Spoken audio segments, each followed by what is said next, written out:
विधानसभेच्या निवडणुकीचं मतदान या ठिकाणी झालं.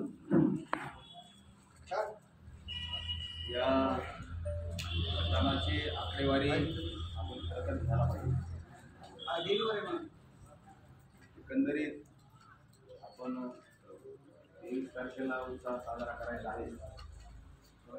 उत्साह होईल तसं वातावरण नाही, तर निश्चितपणानं सगळीकडचे रिपोर्ट चांगले तरी आपण आपल्या परिसरातली आकडेवारी अगोदर एकत्रित केली पाहिजे.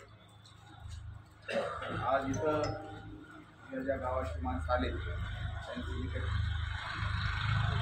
फॉर्म वगैरे दिले त्याच्या थोडक्यात आपल्याला तुमचा अंदाज गावातला, आपल्या गावात एकंदरीत आपल्याला किती 4 उमेदवार तरी आता लढतीमध्ये आहेत. आपण प्रमुख दावेदार आहोत. मला वाटतं माझ्या माहितीप्रमाणे आज मतदारसंघात आपण फिरलो तर आपली लढत ही अपक्ष उमेदवारासोबत होईल. तीही आपल्या लढतीला असेल. 3 आणि 4चा भाग महाविकास आघाडी आणि महायुती हे उमेदवार क्रमांकासाठी संघर्ष करतील.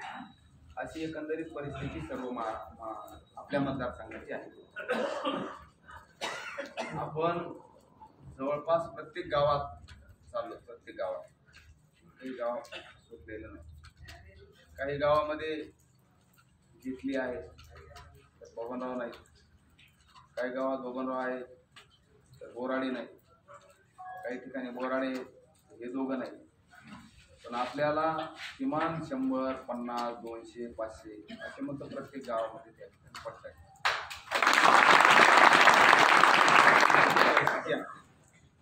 आज हेरफळ खंडाळ्याला हे जे बोराडेच्या कार्यकर्त्याची प्रतिक्रिया तर काय तुम्ही नंबर 2ला आहे. एका ठिकाणी लोणीकरच्या कार्यकर्त्याची सोडली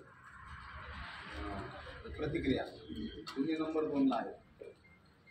आणि एका ठिकाणी सुने जेतल्याच्या कार्यकर्त्याची प्रतिक्रिया तुम्ही नंबर 2ला आहे. म्हणजे सगळ्यांनी आपल्याला गृहीत धरलंय अशी एकंदरीत प्रतिक्रिया आहे. निश्चितपणानं कमी अधिक काय सगळ्या गोष्टीचा विचार करून आपला विजय त्या ठिकाणी निश्चित होईल अशा प्रकारचा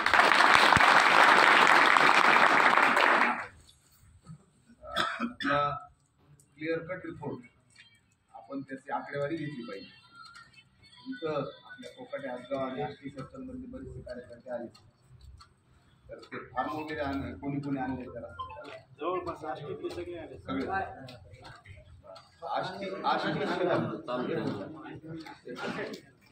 आष्टी शहरातले जे काही